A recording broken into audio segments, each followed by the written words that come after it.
Doctor Mohammad Yunus sir একেবারে India জায়গা মতো মারছে ভাই। তাই তো বলি যে দর্শক, আজকের ভিডিওটি দেখলে আপনি রীতিমতো অবাক হয়ে যাবেন, তাই গুরুত্ব সহকারে সম্পূর্ণ ভিডিওটি আপনি দেখতে থাকুন। হঠাৎ করে ইন্ডিয়া পাগলামি শুরু করলো কেন?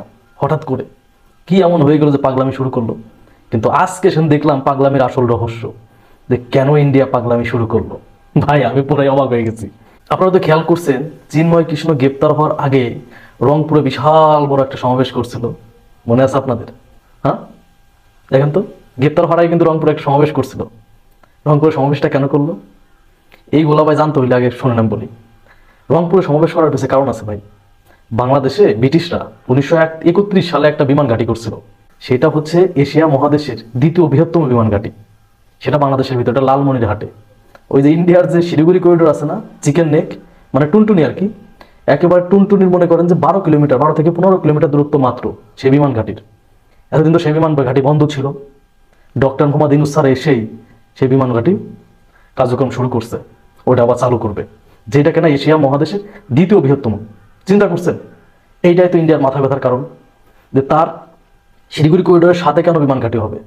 তারা একেবারে 12 থেকে 15 কিলোমিটার, তাহলে একদম কাছে না? চিন্তা করছেন? ডক্টর মোহাম্মদ ইউনূস স্যার জানে কোথায় কি দিতে হবে। ডক্টর মোহাম্মদ ইউনূস স্যার জায়গা মতো মারছে। কারণ ডক্টর মোহাম্মদ ইউনূস স্যার জানে যে যদি বাংলাদেশের ক্ষমতায় টিকে থাকতে হয় তাহলে ইন্ডিয়ার জায়গা মতোই মারতে হবে, একেবারে জায়গা মতোই মারছে।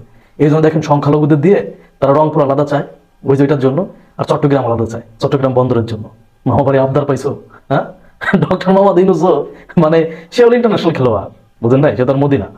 পৃথিবীর বড় বড় রাজনীতিবিদ ব্যবসায়ীর কোনো প্রবলেম হইলে তার কাছ থেকে পরামর্শ নেয়, আর সেই প্রবলেমগুলো সলভ করতে পারবে না। ক্ষমতায় আসছে 4 মাস হয় না, সে শপথ গ্রহণ করছে। চিন্তা করেন, এর মাঝখান থেকে ইন্ডিয়ারে কিভাবে দুর্বল করা যাবে সেই প্ল্যান সে ঠিকই বের করে ফেলাইছে। আমার ভূখণ্ডে আমি বিমান ঘাঁটি করবো না করবো সেটা আমার ব্যাপার। আমার ভূখণ্ডে বা এত বড় বিমান ঘাঁটি আমি ফেলে রাখবো কেন? ডক্টর মোহাম্মদ ইউনূস তো ঠিক কাজই করতেছে। এটা আমার ভূখণ্ড, আমার ভূখণ্ডে আমি বিমান ঘাঁটি করবো, এটা আমার জন্য ভালো, আমার একটা নিরাপত্তা, ঠিক না? এটা কৌশল।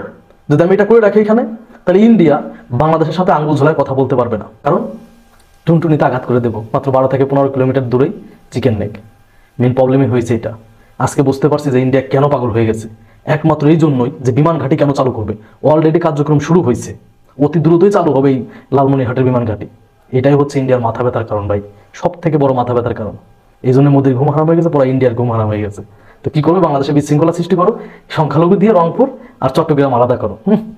মোদি মামা বাড়িতে আবদার পাইছে, এই দেশটা তোমার বাপের, আমরা হিন্দুস্তান করে দেবো। কে সংখ্যালঘু নির্যাতিত বাংলাদেশে? বাংলাদেশে কোনো সংখ্যালঘু নির্যাতিত না, এটা আমার ভাই। ডক্টর মোহাম্মদ ইউনূস যে ইন্টারন্যাশনাল খেলোয়াড়, এটা মোদি হারে হারে টের পাইতেছে। দর্শক, সম্পূর্ণ ভিডিওটি দেখলেন, অবশ্যই আপনাদের মতামত কমেন্ট বক্সে জানিয়ে দিন। আসসালামু আলাইকুম, সবাই ভালো থাকুন।